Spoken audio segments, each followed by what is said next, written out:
Hello everyone, आपण पाहत आहोत बाळांनो सर्वेइंग म्हणजे SUY हा सब्जेक्ट. या सब्जेक्टमध्ये आपण युनिट वाईज रिव्हिजन पाहत आहोत. त्यामध्ये काही VIMP टॉपिक्स आपण पाहत आहोत फॉर 70 मार्क्स फायनल एक्झाम. आजही आपण युनिट नंबर 4 मध्ये असलेला चॅप्टर नंबर 5 लेवलिंग अँड कंटुरिंग याची जी काही थिअरी आहे ती पूर्ण थिअरी आजच्या लेक्चरमध्ये आपण रिवाइज करणार आहोत. इम्पॉर्टंट टॉपिक्स रिवाइज करणार आहोत. ओके, चला मग बाळांनो पाहूयात VIMP question for unit number 4 मध्ये असलेला chapter number 5 levelling and contouring. Total हा जर युनिट पाहिला तर 14 मार्कांचा युनिट आहे. टोटल 14 मार्कांचा युनिट आहे आणि या पूर्ण युनिटमध्ये दोनच टाईपचे प्रॉब्लेम्स आहेत, दोनच टाईपचे न्यूमरिकल्स आपल्याला आहेत. त्यामध्ये हाईट ऑफ इन्स्ट्रुमेंट मेथड म्हणजे लाईन ऑफ कोलिमेशन मेथड त्याचे न्यूमरिकल्स आहेत. त्यानंतर राईज अँड फॉल मेथड त्याचे न्यूमरिकल्स आहेत. HI मेथड आणि राईज अँड फॉल मेथड अशा दोन मेथडचे न्यूमरिकल्स आहेत जे आपण वेगळ्या लेक्चरमध्ये अपलोड केलेले आहेत किंवा करणार आहोत. मला वाटतं ऑलरेडी केलेले आहेत. ठीक आहे, आता या युनिटमध्ये थिअरीमध्ये आपल्याला काय पाहिजे, या युनिटमध्ये लेवलिंगच्या सगळ्या टर्म्स पाहिजेत. ज्या ज्या टर्म्स आपण लेवलिंगमध्ये यूज करतो त्या टर्म्स आपण पाहणार आहोत. नंतर लेवलिंगचे टाइप्स पाहणार आहोत. ठीक आहे, त्यानंतर आपण कंटुरिंग म्हणजे काय ते पाहणार आहोत. कंटुरिंगचे युजेस आणि कॅरेक्टरिस्टिक्स पाहणार आहोत आणि कंटुरिंग करण्याच्या वेगवेगळ्या मेथड्स आपण पाहणार आहोत. थोडक्यात लेवलिंगचा पार्ट आहे 50%, कंटुरिंगचा पार्ट आहे 50%. एवढी थिअरी आपल्याला आजच्या लेक्चरला रिवाइज करायची आहे. या VIMP टॉपिकला तुम्ही स्क्रीनशॉट काढून घ्या. काय डाऊट? नेहमीप्रमाणे सांगितल्याप्रमाणे व्हॉट्सअप ग्रुपला जॉईन करून ठेवा, म्हणजे नेक्स्ट सेमिस्टरचे क्लासेस केव्हा सुरू होतील, कोणकोणते सब्जेक्ट असतील, फी स्ट्रक्चर किती असेल, ऑनलाईन ऑफलाईन क्लासची फी स्ट्रक्चर सगळं काही या ग्रुपवर शेअर होणार आहे. तेव्हा स्क्रीनशॉट घेऊन या व्हॉट्सअप ग्रुपला जॉईन व्हा आणि तुमच्या फ्रेंड्सलाही पटपट जॉईन करायला सांगा, कारण लवकरच एक्झामिनेशन संपेल आणि नेक्स्ट सेमिस्टरची क्लासेस चालू होतील. ठीक आहे, आता यानंतर बाळांनो आपण पाहणार आहोत लेवलिंग आणि लेवलिंगच्या टर्म्स म्हणजे terminology in the levelling. Levelling करताना आपण कोणकोणत्या टर्म्स वापरतो ते आपण इथे पाहणार आहोत. तर पहिली टर्म आहे लेवल सरफेस. लेवल सरफेस म्हणजे काय? Curved surface parallel to the mean sea level at every point. एक असा कर्व्ड सरफेस जो मीन सी लेवलला पॅरलल आहे. एक असा कर्व्ड सरफेस जो मीन सी लेवलला पॅरलल आहे. एक असा कर्व्ड सरफेस जो मीन सी लेवलला पॅरलल आहे त्याला म्हणतात level surface. Curved surface which is parallel to the mean sea level is called as level surface. म्हणजे थोडक्यात लेवलिंग कुठल्याही गोष्टीचं म्हणजे छोट्या भागात जर लेवलिंग करतोय तर जनरली प्लेन लेवलिंग करतो आपण, फ्लॅट सरफेस. त्याच्यामध्ये कुठल्याही प्रकारचे अंडुलेशन्स नको, याला म्हणतात लेवलिंग, लेवल सरफेस. पुढे येतं बाळांनो level line. The line lying on the level surface. आता लेवल सरफेसवर जी इमॅजिनरी लाईन आहे, लेवल सरफेसवर जी इमॅजिनरी लाईन आहे त्याला म्हणतात level line. It is perpendicular to the gravity direction. ही जी लेवल लाईन आहे ती ग्रॅव्हिटीला परपेंडिक्युलर असते at all point. Level line ही सगळ्या पॉईंटला परपेंडिक्युलर असते ग्रॅव्हिटीला. बघा इकडे बाळांनो, जर तुम्ही कन्सेप्ट वाईज पाहिलं तर कन्सेप्ट वाईज असं लक्षात येतं तुमच्या इकडे बघा. फॉर एक्झाम्पल अर्थ सरफेसचा हा भाग आहे. ॲक्च्युली अर्थ सरफेस कशी आहे? इलिप्टिकल अर्थ आहे, इलिप्टिकल अर्थ सरफेस आहे. मग हा जो कर्व्ड सरफेस आहे, हा कर्व्ड सरफेस जर मीन सी लेवलला पॅरलल आहे तर याला म्हणतात लेवल सरफेस. ठीक आहे, आता लेवल सरफेसला जे परपेंडिक्युलर असतं, लेवल सरफेसला जे परपेंडिक्युलर असतं towards the centre of the earth, level सरफेसला जे परपेंडिक्युलर असतं towards the centre of the earth त्याला म्हणतात ग्रॅव्हिटी. काय म्हणतात? ग्रॅव्हिटी. आणि लेवल सरफेसवरती ही जी लाईन मारली आहे, लेवल सरफेसला जॉईन करण्याकरता ही जी लाईन मारली याला म्हणतात लेवल लाईन. आणि लेवल लाईनला परपेंडिक्युलर आहे gravity of the earth surface. काय डाऊट आहे? आता मी तिसरा टर्म पाहतोय, लेवल लाईन झालं, लेवल सरफेस झालं. आता पाहतोय horizontal surface. A flat surface tangential to the level surface at a point. एक असा फ्लॅट सरफेस जो टँजेन्शियल आहे लेवल सरफेसला. म्हणजे लेवल सरफेसला जर टँजेन्शियल एक सरफेस काढला, आता हा कोणता सरफेस आहे रे बाबांनो? लेवल सरफेस आहे ना. त्या लेवल सरफेसला जर मी एक टँजेन्शियल सरफेस काढला, हे बघा हा लेवल सरफेस आहे म्हणजे लेवल लाईन आहे. या लेवल सरफेसला टँजेन्शियल म्हणजे एका पॉइंटला टच करून जाणारा हा जो सरफेस आहे याला म्हणतात हॉरिझॉन्टल सरफेस. मग हा हॉरिझॉन्टल सरफेस आहे, हा लेवल सरफेस आहे आणि ही परपेंडिक्युलर ग्रॅव्हिटी. ओके, मग लक्षात ठेवा लेवल सरफेसला टँजेन्शियल जो सरफेस आपण ड्रॉ करतो त्याला म्हणतात हॉरिझॉन्टल सरफेस. आणि लेवल सरफेस म्हणजे कर्व्ड सरफेस आहे, जो कर्व्ड सरफेस मीन सी लेवलला पॅरलल असतो त्या कर्व्ड सरफेसला लेवल सरफेस म्हणतात. लेवल सरफेसवर जी लाईन मारतात त्या लाईनला म्हणतात लेवल लाईन. लेवल लाईनला ग्रॅव्हिटी नेहमी परपेंडिक्युलर असते. काय डाऊट? समजलं?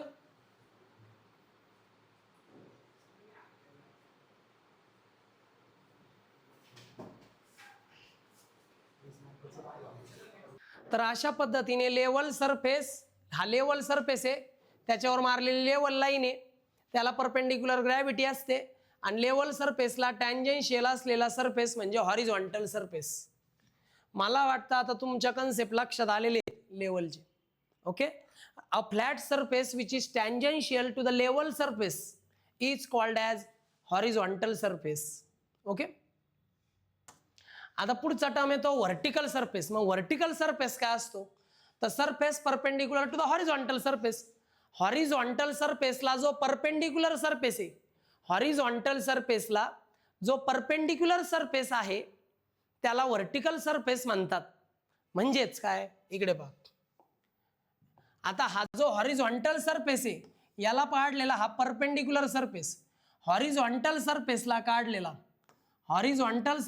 काढलेला हा परपेंडिक्युलर सरफेस म्हणजे हा व्हर्टिकल सरफेस आहे which is perpendicular to the horizontal surface. मग येतं बाळांनो datum, a reference level from which elevations are measured. म्हणजे असे रिफरन्स लेवल जिथं इलिव्हेशन मेजर केलं जातं, असे रिफरन्स लेवल जिथून इलिव्हेशन मोजल्या जातं त्याला डॅटम सरफेस म्हणतात. जनरली डॅटम सरफेस म्हणून आपण मीन सी लेवल घेत असतो. मीन सी लेवल म्हणजे समुद्र सपाटीची सरासरी उंची, त्याला म्हणतात मीन सी लेवल. भारतामध्ये जी मीन सी लेवल आहे ती कराचीची वापरतात, पाकिस्तानचं कराची. तिथे जी मीन सी लेवल आहे त्या मीन C लेवलची height as a datum म्हणून आपल्या इंडियामध्ये वापरतात. मग डॅटम सरफेस पासून आपण कुठल्याही पॉईंटची इलिव्हेशन मोजत असतो त्याला म्हणतात डॅटम सरफेस. इकडे पहा डॅटम सरफेसचा कन्सेप्ट सांगतो. फॉर एक्झाम्पल हे ग्राउंड आहे, फॉर एक्झाम्पल ना हे ग्राउंड सरफेस आहे.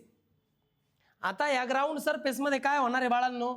तर या ग्राउंड सरफेसमध्ये हा हे डॅटम सरफेस, काय आहे? Datum surface. आता मला हा जो पॉइंट आहे ए, या ए पॉइंटचं इलिव्हेशन मोजायचंय. मग हे इलिव्हेशन मोजल्या जातं डॅटम पासून वर. This is the elevation. Elevation म्हणजे height. The elevation measured from the datum is called the elevation measured from the datum surface. मग इलिव्हेशन जे आहे ते सगळ्याच्या सगळं डॅटम सरफेस पासून मोजल्या जातं. मग हे झालं बाळांनो इलिव्हेशन. काय झालं? इलिव्हेशन. इलिव्हेशनला आपण आरएल म्हणजे रिड्यूस लेवल असं देखील म्हणतो. मग हे जे इलिव्हेशन आहे कुठल्याही ग्राउंडच्या पॉइंटचं इलिव्हेशन आपण जिथून वर मोजतो त्या सरफेसला म्हणतात डॅटम सरफेस. डॅटम सरफेस हा सगळ्यात खाली असतो आणि तिथून वर हे जे बाकीचे पॉइंट ए बी सी या बाकीच्या पॉइंटचं इलिव्हेशन मोजल्या जातं. मग बाकीच्या पॉइंटचं इलिव्हेशन हे सगळ्यात खाली असलेल्या सरफेस पासून वर मोजल्या जातं, त्याला म्हणतात बाळांनो datum surface. Generally datum surface म्हणून मीन सी लेवल वापरतात. काय वापरतात? मीन सी लेवल डॅटम सरफेस म्हणून. काय डाऊट आहे का? Datum surface, flat surface. पुढे येतं बाळांनो बेंचमार्क. पुढचा महत्वाचा खूप कन्सेप्ट महत्वाचा आहे, बेंचमार्क म्हणजे काय. बेंचमार्क म्हणजे काय की ज्या ठिकाणी लेवलिंग करताना आपण ज्या ठिकाणी पहिलं रीडिंग घेतो, लेवलिंग करताना एक परमनंट ऑब्जेक्ट घेतो आपण. लेवलिंग सुरू करण्याच्या अगोदर आपण पहिलं रीडिंग अशा ऑब्जेक्टवर घेतो ज्या ऑब्जेक्टची हाईट फिक्स आहे. जसं आपण जर त्या ठिकाणी लेवलिंग करतोय, आजूबाजूला एखादं घर आहे तर घराची स्टेप, घराची पायरी, किंवा आजूबाजूला एखादी गव्हर्नमेंट बिल्डिंग आहे तर त्याची प्लिंथ लेवल घेतो. म्हणजे पहिलं रीडिंग आपण अशा ठिकाणी घेतलं ज्याची लेवल फिक्स आहे, ज्याचं इलिव्हेशन फिक्स आहे, ते कमी जास्त होत नाही, त्याला बेंचमार्क म्हणतात. कळालं. मग benchmark is the temporary or permanent elevation measured at the first station. म्हणजे पहिल्या स्टेशनला जे तुम्ही इलिव्हेशन मोजता त्या परमनंट किंवा फिक्स ऑब्जेक्टला बेंचमार्क म्हणतात. मग बेंचमार्क म्हणून घराची पायरी वापरू शकता, बेंचमार्क म्हणून गव्हर्नमेंट बिल्डिंगची प्लिंथ लेवल वापरू शकता, बेंचमार्क म्हणून ब्रिजचा जो फ्लोअर लेवल आहे, ब्रिजचा आजूबाजूला ब्रिज असेल तर तो वापरू शकता. कळालं का रे बेंचमार्क. नक्की. तुम्ही इथे पाहू शकता की तुम्ही एकदा तुमचं लेवल सेटअप केलं, म्हणजे ॲटो लेवल असेल, डम्पी लेवल असेल, त्याचं एकदा सेटिंग केलं का पहिलं रीडिंग तुम्ही कुठं घेता, बेंचमार्कला. बेंचमार्क म्हणजे एक असा पॉईंट ज्याचं इलिव्हेशन फिक्स आहे, ज्याचं इलिव्हेशन वेळेनुसार कमी किंवा जास्त होत नाही. जसं की गव्हर्नमेंट बिल्डिंगची प्लिंथ लेवल, जसं की एखाद्या घराची स्टेप, पायरी, त्याच्यावर तुम्ही पहिलं रीडिंग घेता लेवलिंग करताना, त्या पॉईंटला म्हणतात बेंचमार्क. मला वाटतं कन्सेप्ट क्लिअर झालेला आहे, लक्षात तर यायला पाहिजे. मग लक्षात ठेवा, बेंचमार्क फार महत्त्वाचा असतो जेव्हा जेव्हा तुम्ही काय करता, त्या ठिकाणी लेवलिंगचं काम सुरू करता. बघा, बेंचमार्क म्हणजे काय, it is a fixed permanent or temporary point. एकतर तो पॉईंट फिक्स असतो, टेम्पररी किंवा परमनंट असतो. त्या तिथून वरती त्या ज्याचं इलिव्हेशन आपल्याला माहिती असतं, लक्षात ठेवा, त्याचं इलिव्हेशन आपल्याला माहिती असतं असं आपण ॲज्युम करतो आणि मग तिथून पुढे लेवलिंग सुरू करतो. मग लेवलिंग करताना सगळ्यात पहिले एका ठिकाणी आपण लेवलिंगचं रीडिंग घेतो. तो पॉईंट एक तर परमनंट असतो किंवा टेम्पररी असतो, पण तो फिक्स असतो, त्याची हाईट कमी जास्त होत नाही आणि ज्याचं इलिव्हेशन आपल्याला माहिती आहे, विच इलिव्हेशन इज नोन, त्याला म्हणतात बेंचमार्क. ओके. अशा पद्धतीने बाळांनो बेंचमार्क घेतलं जातं. Whose elevation are known. Generally benchmark म्हणून आपण काय घेतो, मीन सी लेवल घेतो. बेंचमार्क म्हणून आपण मीन सी लेवल घेतो. ओके. मला वाटतं बेंचमार्क तुमच्या लक्षात आलेलं आहे. There are 4 types of benchmark. बेंचमार्कचे 4 टाईप आहेत. GTS benchmark.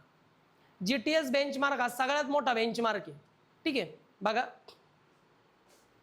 आता GTS बेंचमार्क, GTSचा लॉंग फॉर्म काय, great ट्रिगोनोमॅट्रिकल survey.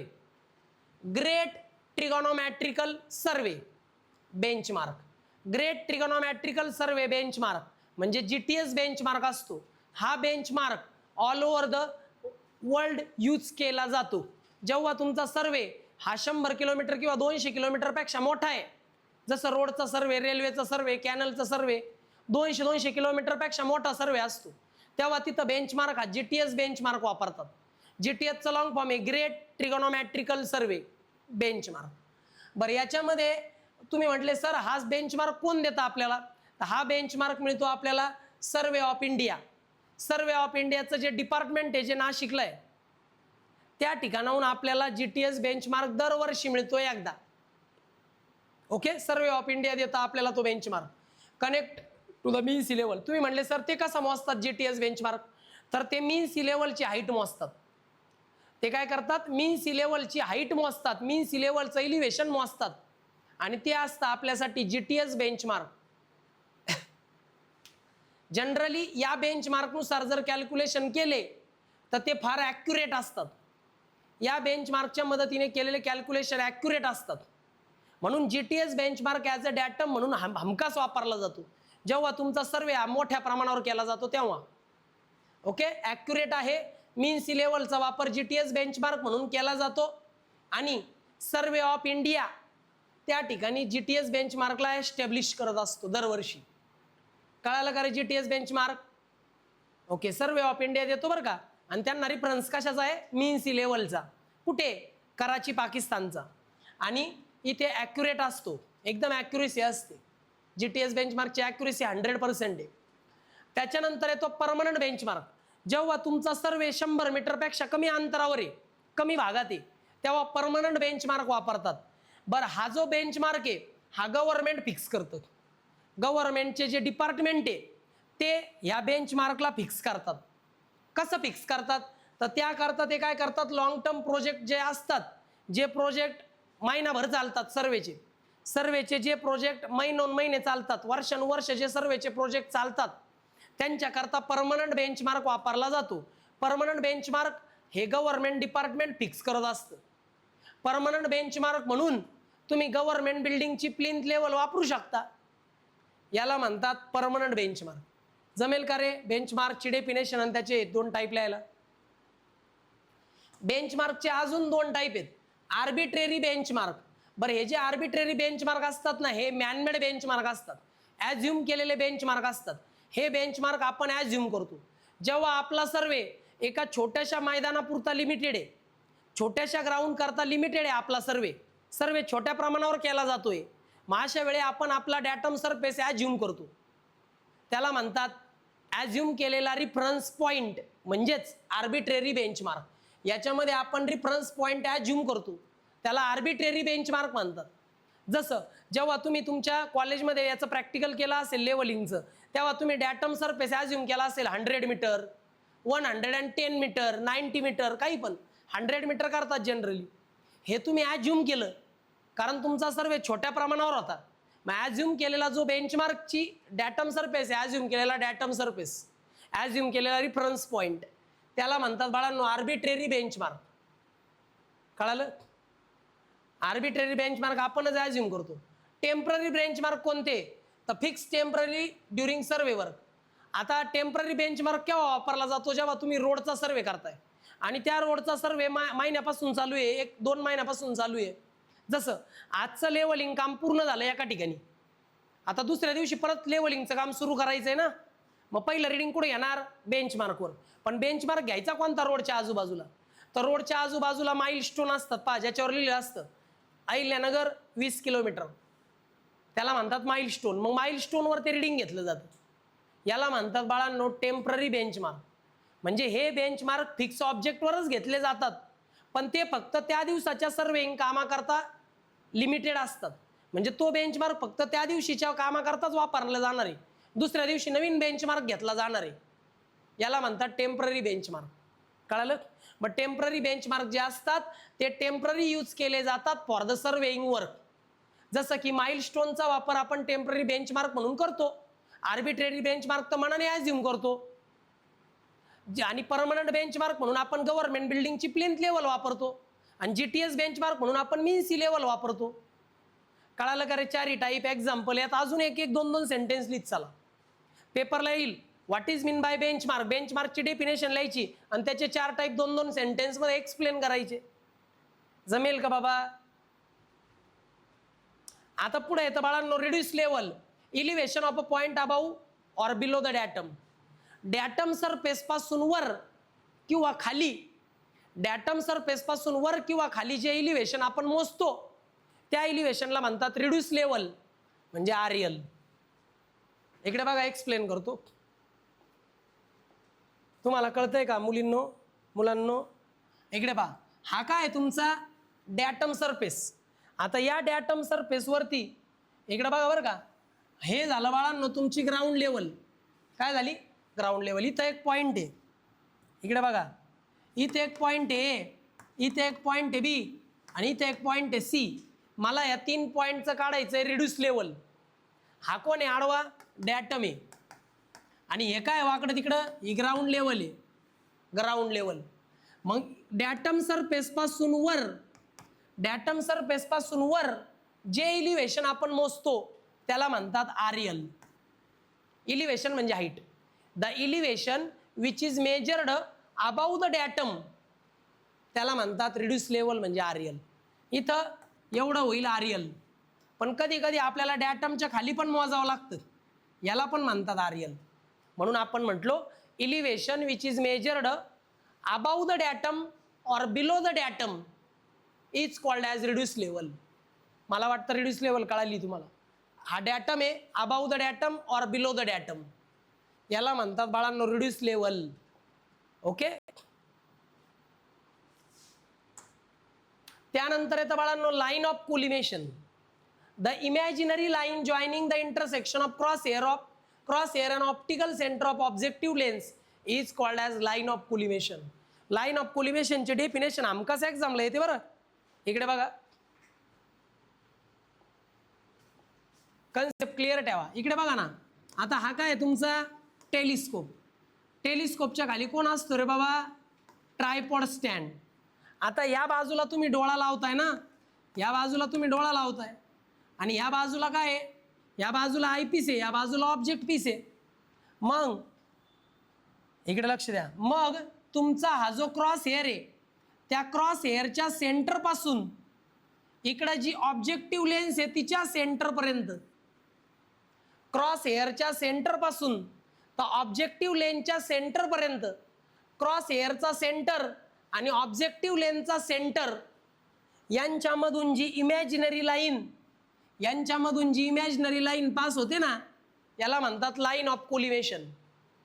And imaginary line passing through the centre of the cross hair and centre of the objective lens. Objective लेन्सच्या सेंटरमधून आणि cross हेअरच्या सेंटरमधून जी imaginary line pass होते त्याला म्हणतात लाईन ऑफ कोलिमेशन. काय doubt आहे बाळा? समजलं लाईन ऑफ कोलिमेशन? श्रावणी कळालं? पुढचं back side reading. First half reading taken from known RL. लक्षात ठेवा, जेव्हा तुम्ही तुमच्या ॲटो लेवलला डम्पी लेवलला सेटअप करता, त्याचं टेम्पररी ॲडजस्टमेंट करता, एकदा ॲटो लेवलची टेम्पररी ॲडजस्टमेंट झाली का जे पहिलं रीडिंग तुम्ही घेता, पहिलं रीडिंग त्याला म्हणतात बॅक साईड रीडिंग. मग पहिलं स्टाफ रीडिंग म्हणजे ऑटो लेवलचं सेटिंग झाल्यानंतर जे पहिलं स्टाफ रीडिंग तुम्ही घेता पहिलं त्याला म्हणतात back side reading. The first staff reading taken from known RL is called as back side reading. म्हणजे मी असं म्हणू का रे, बेंचमार्कवर घेतलेलं पहिलं रीडिंग याला म्हणतात बॅक साईड रीडिंग. मग लेवलिंगचा सेटअप झाल्यानंतर म्हणजे ऑटो लेवल डम्पी लेवलचा सेटअप झाला, टेम्पररी ॲडजस्टमेंट झाली का जे फर्स्ट स्टाफ रीडिंग, पहिलं जे लेवलिंग स्टाफवर आपण रीडिंग घेतो ज्याचं इलिव्हेशन ऑलरेडी आपल्याला माहीत असतं, त्या पॉईंटला म्हणतात बाळांनो बॅक साईड रीडिंग. रीडिंगला म्हणतात बॅक साईड रीडिंग, त्या पॉईंटला म्हणतात बेंचमार्क. मग पहिलं रीडिंग बेंचमार्कवर घेतो आणि ते जे पहिलं रीडिंग आहे जे आपण बेंचमार्कवर घेतो त्याला बॅक साईड रीडिंग म्हणतात. कळालं का? दुसरं येतं फॉरसाईट रीडिंग. ऑटो लेवलला चेंज पॉईंट घेण्याच्या अगोदर म्हणजे ऑटो लेवलचं सेटिंग झालं, टेम्पररी ॲडजस्टमेंट झालं, मग शेवटचं रीडिंग घ्यायचं आहे आपल्याला, त्याच्यानंतर इन्स्ट्रुमेंटची जागा आपल्याला बदलायची आहे. मग इन्स्ट्रुमेंटची जागा बदलण्याच्या अगोदर जे आपण लास्ट स्टाफ रीडिंग घेतो, शेवटचं स्टाफ रीडिंग आपण घेतो, त्या लास्ट स्टाफ रीडिंगला काय म्हणतात? फॉरसाईट. काय म्हणतात? फॉरसाईट. ओके. जर समजा असं झालं बरं का रे, तुम्ही इथं इन्स्ट्रुमेंट सेट केलं, याला म्हणलं ये.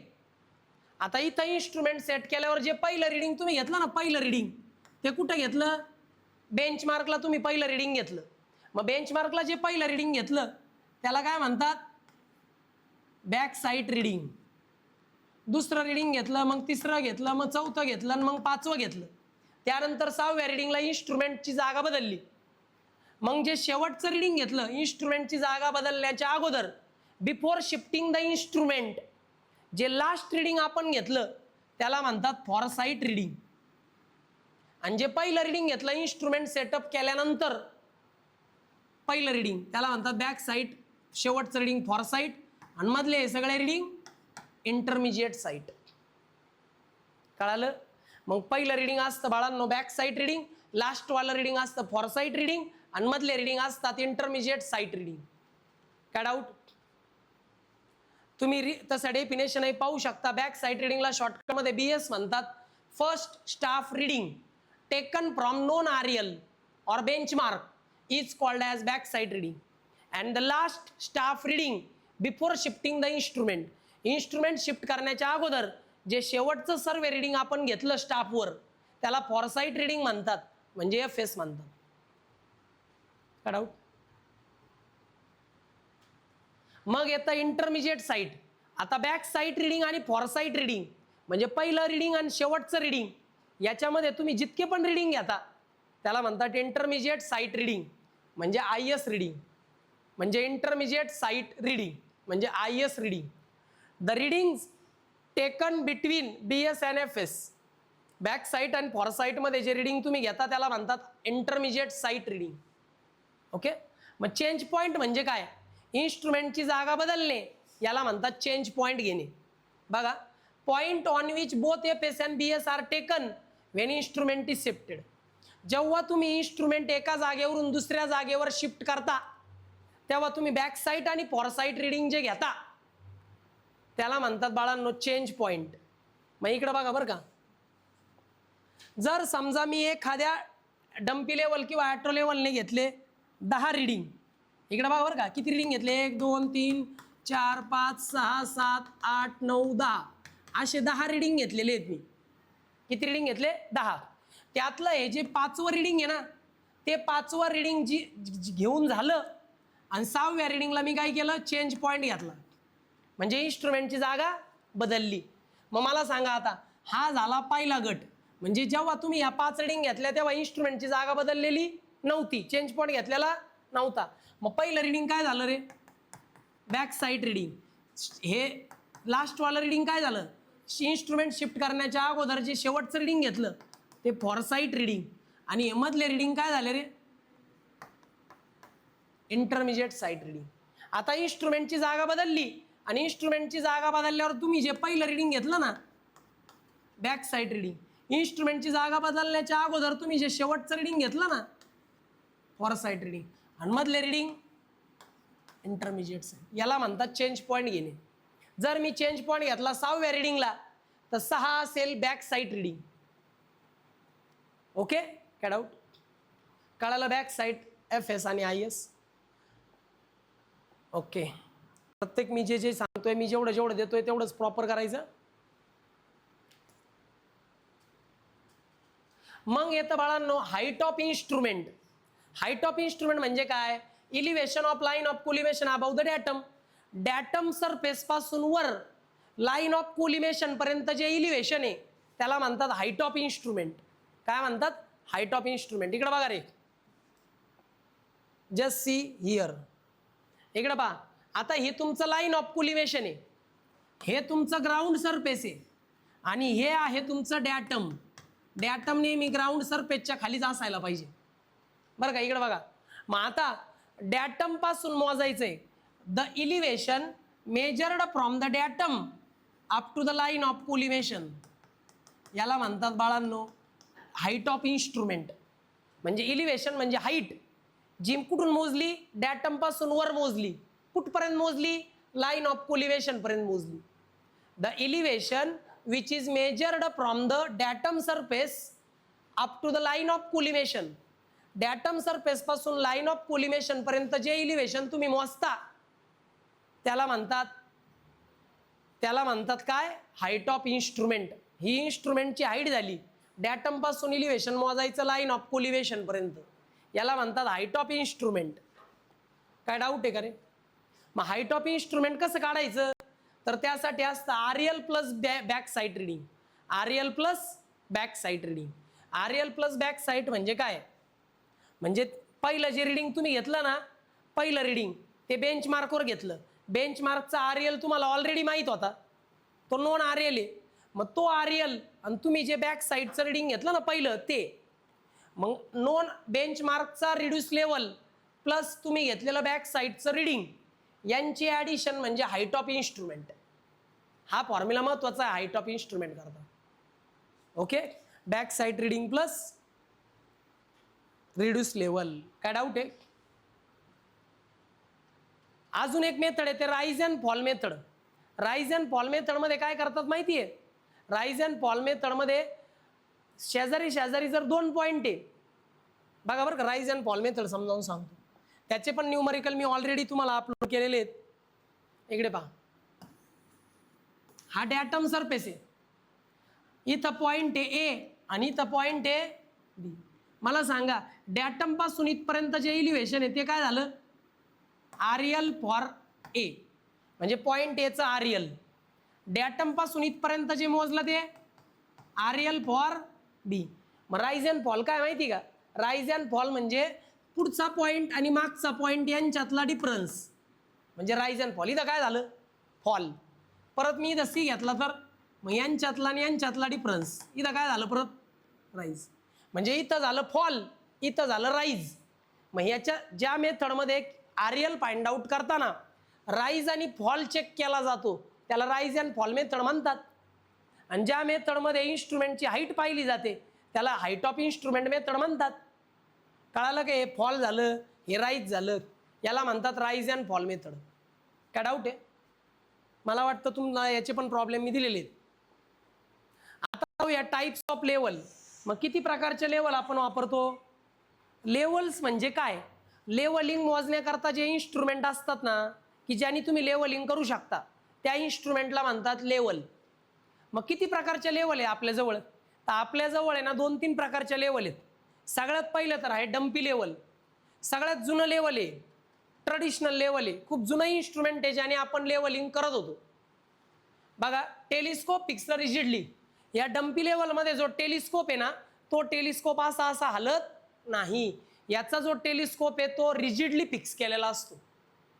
मग ज्या इन्स्ट्रुमेंटचा ज्या लेवलचा टेलिस्कोप हा रिजिडली फिक्स आहे, तो हलतच नाही, तो रिजिडली फिक्स आहे, त्याला म्हणतात डम्पी लेवल. मग डम्पी लेवलचा टेलिस्कोप हा रिजिडली फिक्स केलेला असतो. पुढे येतं बाळांनो कॉमनली युज्ड लेवलिंग इन्स्ट्रुमेंट. सगळ्यात जास्त लेवलिंग इन्स्ट्रुमेंट कोणतं यूज केलं जातं अगोदरपासून, तर सगळ्यात जास्त यूज केलं जाणारं लेवलिंग इन्स्ट्रुमेंट आहे डम्पी लेवल. आणि याचा टेलिस्कोप रिजिडली फिक्स असतो, तो असा असा हलत नाही. बरं, हे एक स्ट्रॉंग इन्स्ट्रुमेंट आहे आणि हे एक बऱ्यापैकी ॲक्युरेट इन्स्ट्रुमेंट आहे. स्ट्रॉंग इन्स्ट्रुमेंट आहे, ॲक्युरेट इन्स्ट्रुमेंट आहे. पण या इन्स्ट्रुमेंटची ना एक डिसॲडव्हान्टेज आहे. काय डिसॲडव्हान्टेज आहे या इन्स्ट्रुमेंटचा, तर जेव्हा तुम्ही एक रिडिंग घेता आणि एक रिडिंग घेऊन झाल्यानंतर जेव्हा तुम्ही दुसरं रिडिंग घेता तेव्हा परत लेवलिंग करावी लागते. म्हणजे परत बबल ट्यूबचा बबल सेंटरला परत आणावा लागतो. म्हणजे प्रत्येक वेळी रिडिंग घेतलं का पुन्हा पुन्हा सेंटरिंग लेवलिंग करावी लागते, पुन्हा पुन्हा लेवलिंग करावी लागते. बबल ट्यूबचा बबल परत सेंटरला आणावा लागतो. याच्यात ऑटो कॉम्पेन्सेशन नाही, कारण याच्यात कॉम्पेन्सेटेड डिस्क नाही, याच्यामध्ये ॲटोमॅटिकली लेवलिंग होत नाही. एकदा तुम्ही रिडिंग घेतलं दुसऱ्या ठिकाणचं रिडिंग तुम्हाला घ्यायचंय, परत लेवलिंग करायची, परत बबल सेंटरला आणायचं. कळालं, हे झालं डम्पी लेवल. लिहिता येईल 4 ओळी याच्यावर, फिगर वगैरे तुम्ही काढू शकता. डम्पी लेवल पाहिजे का, ओके चला दाखवतो. असं दिसतं काहीसं तुमचं डम्पी लेवल. तर या डम्पी लेवलच्या मदतीने तुम्ही लेवलिंग करता, परंतु प्रत्येक ऑब्झर्वेशनला तुम्हाला हा जो बबल आहे हा सेंटरला आणावा लागतो. याच्यात ऑटो कॉम्पेन्सेशन होत नाही, याच्यामध्ये बबल ऑटोमॅटिक सेंटरला येत नाही, कारण याच्यात ऑटो कॉम्पेन्सेटेड डिस्क नाही. हे बघा अशा पद्धतीने स्टाफ रिडिंग घेतलं जातं. डम्पी लेवल आहे आणि समोर स्टाफ आहे, स्टाफचं रिडिंग घेतलं जातं या पद्धतीने, बरोबर आहे. त्यानंतर बाळांनो मार्केटमध्ये आलेले ऑटो लेवल. तुम्ही म्हणाले सर याला ऑटो लेवल असं का नाव आहे, कारण याच्यात लेवलिंग ॲटोमॅटिक होते. म्हणजे एकदा जर तुम्ही बबल सेंटरला आणला, बबल ट्यूबचा बबल एकदा जर तुम्ही सेंटरला आणला तर तो बबल त्याच्या जागेपासून हलतच नाही. तुम्ही किती रिडिंग घ्या मग तो बबल परत तेव्हाच हलेल जेव्हा तुम्ही चेंज पॉईंट घ्याल, जेव्हा तुम्ही इन्स्ट्रुमेंट दुसऱ्या ठिकाणी शिफ्ट कराल. इन्स्ट्रुमेंट जोपर्यंत तुम्ही तिथून शिफ्ट करत नाही तोपर्यंत तुम्हाला एकदाच लेवलिंग करायची, पुन्हा पुन्हा लेवलिंग करायची नाही. याला म्हणतात ॲटोमॅटिक लेवल. याच्यामध्ये इथं 360 डिग्रीची बबल ट्यूब असते, एका बाजूला ऑब्जेक्टची लेन्स असते, इकडं ऑब्जेक्टिव्ह लेन्स आहे, इथं मात्र आय पीस आहे या बाजूला, इथं हा फोकसिंग स्क्रू आहे, त्यानंतर इथं आहे ना कॉम्पेन्सेटिंग डिस्क आहे. कॉम्पेन्सेटिंग डिस्क काय करते माहिती का, तुम्ही असा बबल सेंटर आणला, पहिलं रिडिंग घेतलं, इन्स्ट्रुमेंट हलवलं का ही डिस्क परत अशी हॉरिझॉन्टल होते ॲटोमॅटिक.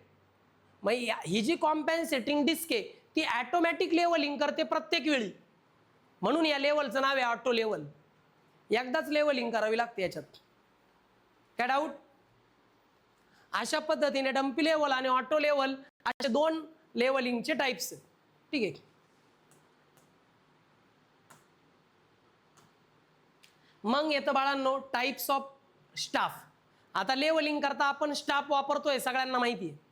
लक्षात ठेवा ऑटो लेवल हे डम्पी लेवलपेक्षा ॲडव्हान्स टेक्नॉलॉजीचं इन्स्ट्रुमेंट आहे. ऑटो लेवलने कामं पटापटा होतात.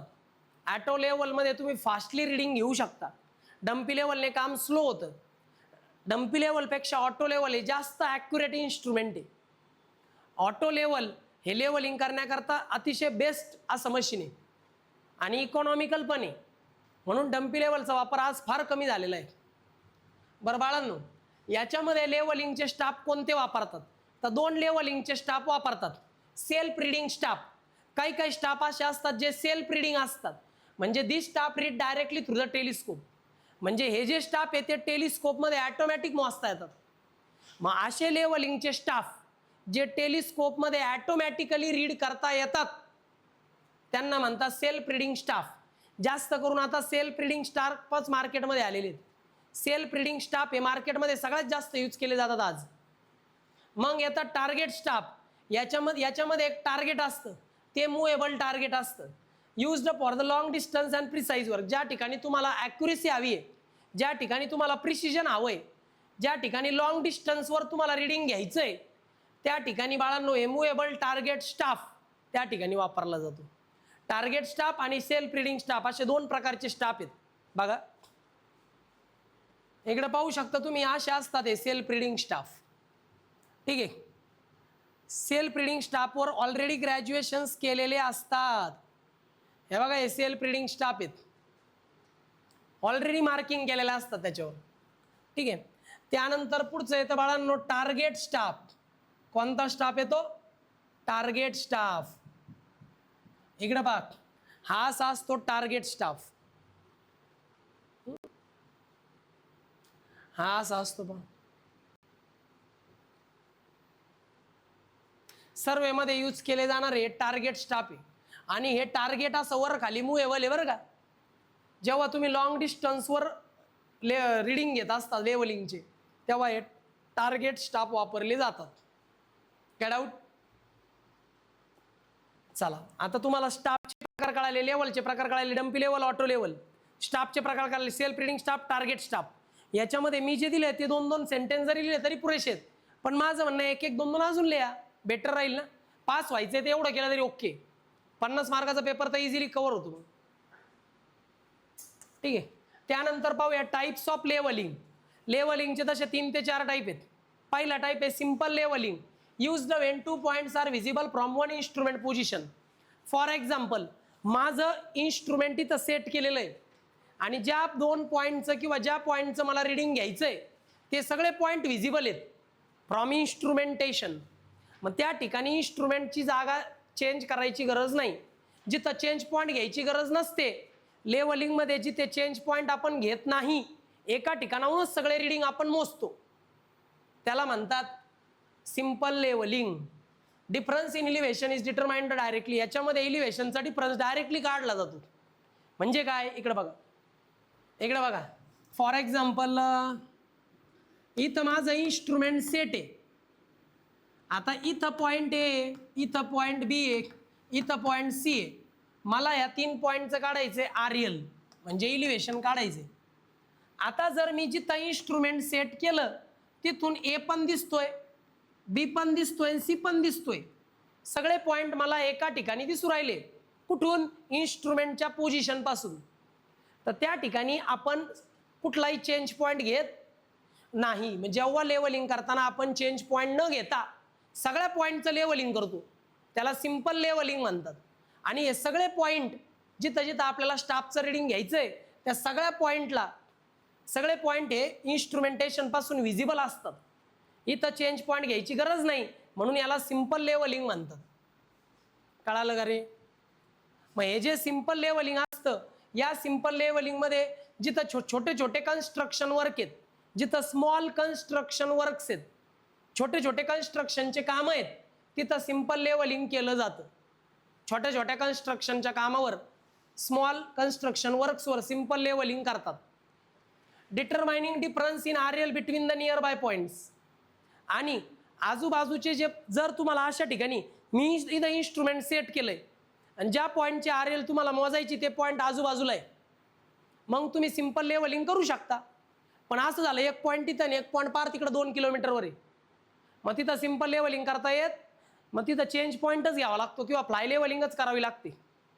पण जर तुम्हाला सगळे पॉईंट एका जवळजवळच मिळाले, सगळे स्टाफ रिडिंग जवळजवळच घेता येतात ते, मग त्या ठिकाणी चेंज पॉईंट घ्यायची गरज नसते. त्या लेवलिंगला सिंपल लेवलिंग म्हणतो. मग ज्या ठिकाणी सगळे स्टाफ स्टेशन जवळजवळ असतात त्या ठिकाणी आर एल फक्त एका स्टेशनवरूनच मोजता येते. पण छोट्या छोट्या कन्स्ट्रक्शनच्या कामाला जवळजवळ जे पॉईंट आहेत त्यांची आर एल मोजायला सिंपल लेवलिंग करतात. सिंपल लेवलिंगमध्ये चेंज पॉईंट घ्यायचा नसतो. सेकंड टाईप येतो डिफरन्शियल लेवलिंग. काय येतो? Differential levelling. Used when points are far apart. जेव्हा 2 पॉईंटमध्ये फार जास्त डिस्टन्स आहे, एक पॉईंट इकडे आणि एक पॉईंट इकडे आहे, मी जर इथं इन्स्ट्रुमेंटेशन ठेवलं तर हा पॉईंट दिसतो पण तो पॉईंट दिसत नाही. याचा अर्थ असा आहे की तिथं तुम्हाला चेंज पॉईंट घ्यावाच लागेल. जर समजा तुम्हाला 2 पॉईंटचं लेवलिंग करायचंय आणि दोन्ही पॉईंट एकमेकांपासून फार जास्त अंतरावर आहे, तिथं तुम्हाला चेंज पॉईंट घ्यावाच लागतो. म्हणजे जिथं चेंज पॉईंट तुम्ही घेता त्या लेवलिंगला म्हणतात डिफरन्शियल लेवलिंग. इथं आपण इन्स्ट्रुमेंट खूप वेळा शिफ्ट करतो, किती का वेळा चेंज पॉईंट घ्यावे लागतात, पण चेंज पॉईंट घेतला एकदा जरी घेतला तर ते डिफरन्शियल लेवलिंग आहे. आणि चेंज पॉईंट एकदाही नाही घेतला सिंपल लेवलिंग आहे. ओके. रोड आणि कॅनलचा प्रोजेक्ट आहे. रोड आणि कॅनलच्या प्रोजेक्टमध्ये चेंज पॉईंट घ्यावाच लागतो. Railway project, canal project, road project, बरं मोठे मोठे जे सर्वेइंगचे काम आहे तिथं चेंज पॉईंट घ्यावाच लागतो. कळालं का रे? डिफरन्शियल लेवलिंग 4 ओळी लिहू शकता. ओके. थर्ड टाईप येतं बाळांनो fly levelling. This is a rapid method of levelling. लेवलिंगची सगळ्यात फास्ट मेथड आहे फ्लाय लेवलिंग. याच्यामध्ये लेवलिंगचं काम फार पटापटा होतं. कारण का? कारण ही लेवलिंगची सगळ्यात फास्टेस्ट मेथड आहे, रॅपिड मेथड आहे. Used to transfer the R L from one point to another. याच्यामध्ये जी आर एल आहे ती एका पॉईंटवरून दुसऱ्या पॉईंटवर ट्रान्सफर केली जाते.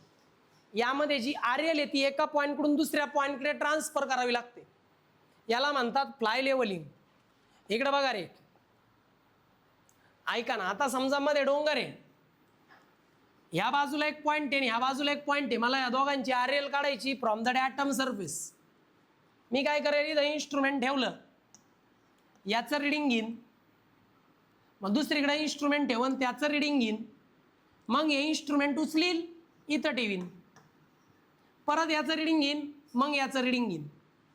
म्हणजे मध्ये मला एक चेंज पॉईंट घ्यावा लागला 2दा किंवा एकदा. आणि त्याच्यामुळं काय आलं, ह्या पॉईंटचं पण मला आर एल मोजता आलं आणि ह्या पॉईंटचं पण मोजता आलं. कळालं? म्हणजे लक्षात ठेवा, ज्या ठिकाणी जर ते 2 पॉईंट एकमेकांपासून फार दूर अंतरावर आहे तर तिथं सारखे सारखे चेंज पॉईंट घ्यावे लागतात. खूप सारे चेंज पॉईंट घ्यावे लागतात. जर ते 2 डिस्टन्स त्या 2 पॉईंटमधलं फार जास्त आहे तर त्याला म्हणतात फ्लाय लेवलिंग. लेवलिंगची सगळ्यात फास्टेस्ट मेथड आहे. ठीक आहे. याच्यामध्ये लेवलिंग एकदम फास्टेस्ट पद्धतीने होते. लेवलिंग आपण पुढे वापरतो एस्टॅब्लिशिंग टेम्पररी बेंचमार्क. जर तुम्हाला टेम्पररी बेंचमार्क एस्टॅब्लिश करायचे, जिथं टेम्पररी बेंचमार्क एस्टॅब्लिश करायची वेळ येते तिथे आपण वापरतो fly levelling. Temporary benchmark establish करायला फ्लाय लेवलिंग वापरतात. Checking R Ls quickly. जर आपल्याला पटापटा आर एल कॅल्क्युलेशन करायचे, पटापटा इलिव्हेशन मोजायचे आपल्याला, तिथं फ्लाय लेवलिंग वापरतात.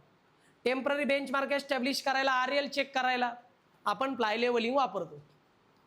मग सिंपल लेवलिंग, डिफरन्शियल लेवलिंग आणि फ्लाय लेवलिंग यांच्या डायग्राम पण तुम्ही पाहू शकता, इझी आहेत, तुम्ही ड्रॉ करू शकता. पण हे 4 ओळी तर लिहायचे. पुढे येतं बाळांनो प्रोफाईल लेवलिंग. बघा, levelling done along the fix line. एक अशी फिक्स लाईन असते आणि त्या फिक्स लाईनची आपल्याला लेवलिंग करायची आहे. जेव्हा तुम्ही एका फिक्स लाईनला लेवलिंग करता, एका फिक्स लाईनला जेव्हा तुम्ही लेवलिंग करता तेव्हा त्याला प्रोफाईल लेवलिंग म्हणतात. याच्यामध्ये ग्राउंडची प्रोफाईल ड्रॉ करावी लागते. काय ड्रॉ करावी लागते? ग्राउंड प्रोफाईल ड्रॉ करावी लागते. ग्राउंड प्रोफाईल ड्रॉ करावी लागते. समजा रोडची अलाइनमेंट आहे, रोडची अलाइनमेंट फिक्स असते, मग त्या फिक्स अलाइनमेंटवर जर आपण लेवलिंग करतोय तर त्याला काय म्हणतात? Profile levelling. ओके. मग प्रोफाईल लेवलिंग कुठं केली जाते? Along the road alignment, railway alignment, कॅनलची अलाइनमेंट, त्यांची अलाइनमेंट अशी फिक्स्ड अलाइनमेंट असते. त्याच्यावर जेव्हा आपण रोड प्रोफाईल ड्रॉ करतो त्याला प्रोफाईल लेवलिंग म्हणतात. मग रेल्वे प्रोजेक्ट, कॅनल प्रोजेक्ट, रोडची अलाइनमेंट अशा फिक्स लाईनवरती जर तुम्ही लेवलिंग करताय आणि मग त्या रोडची अलाइनमेंटची प्रोफाईल तुम्ही ड्रॉ करताय तर त्याला म्हणतात प्रोफाईल लेवलिंग. बरोबर? तुम्हाला प्रोफाईल लेवलिंग दाखवतो बघा. हे बघा, या ठिकाणी ना ही प्रोफाईल लेवलिंग आहे, पहा दिसतंय, ही ती प्रोफाईल ड्रॉ केलेली आणि हे प्रोफाईल लेवलिंग आहे. ही रोडची अलाइनमेंट आहे. ठीक आहे. जेव्हा तुम्ही एका फिक्स अलाइनमेंटवर लेवलिंग करता, जसं road alignment, railway alignment, canal alignment, तेव्हा त्या लेवलिंगला आपण म्हणतो प्रोफाईल लेवलिंग, कारण आपण त्या अलाइनमेंटची प्रोफाईल काढतो, ground profile. Okay.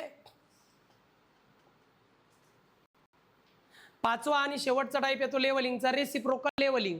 It is used when 2 points are separated by obstacle like river and valley. जर 2 पॉइंटच्या मध्ये रिव्हर असेल, व्हॅली असेल, त्या 2 पॉइंटला सेपरेट केलं एका ऑब्स्टॅकलने, मध्ये नदी आहे, दोन्ही बाजूला 2 पॉइंट आहे, त्या 2 पॉइंटचं लेवलिंग मला करायचंय तर तिथं रेसिप्रोकल लेवलिंग वापरतात. याच्यामध्ये जे रिडिंग घेतले जातात ते दोन्ही बाजूला घेऊन त्यांच्यातले एरर इलिमिनेट केले जातात. दोन्ही बाजूला रिडिंग घ्यायचे आणि मग एरर इलिमिनेट करायचे. या ठिकाणी जे एरर आहेत ते रिड्यूस केले जातात due to the curvature and refraction. Curvature आणि रिफ्रॅक्शनच्या मदतीने एरर रिड्यूस केले जातात. जेव्हा हे रेसिप्रोकल लेवलिंग तेव्हा वापरतात जेव्हा 2 पॉइंटच्या मध्ये ऑब्स्टॅकल आहे, like river or valley. Okay, याला म्हणतात रेसिप्रोकल लेवलिंग. याच्यामध्ये सगळे एरर इलिमिनेट केले जातात. ठीक आहे. आता कंटोरिंगचा जो टॉपिक आहे तो आपण नेक्स्ट लेक्चरला पाहूया. आता लेवलिंगची पूर्ण थिअरी मी तुम्हाला दिलेली आहे. जेवढी थिअरी मी दिली आहे तेवढी करा. लेवलिंगचा हाईट ऑफ इन्स्ट्रुमेंट मेथडचे प्रॉब्लेम्स, राईज अँड फॉल मेथडचे प्रॉब्लेम प्रॉपर करा. जर समजा तुम्हाला लेवलिंगच्या प्रॉब्लेममध्ये चेंज पॉईंट दिला नसेल तर चेंज पॉईंट घ्यायचाच नाही. जर चेंज पॉईंट दिला तरच चेंज पॉईंट घ्यायचा आहे न्यूमरिकलमध्ये. नसेल दिला तर रेग्युलर करायचं levelling. Height of instrument method म्हणले तर ती करा आणि राईज अँड फॉल मेथड म्हणले तर ती करा. दोन्ही मेथडचे न्यूमरिकल मी सॉल्व्ह केलेले आहेत. ओके, बाय स्टुडंट्स, भेटूयात नेक्स्ट लेक्चरला कंटोरिंगच्या टॉपिकला. बाय.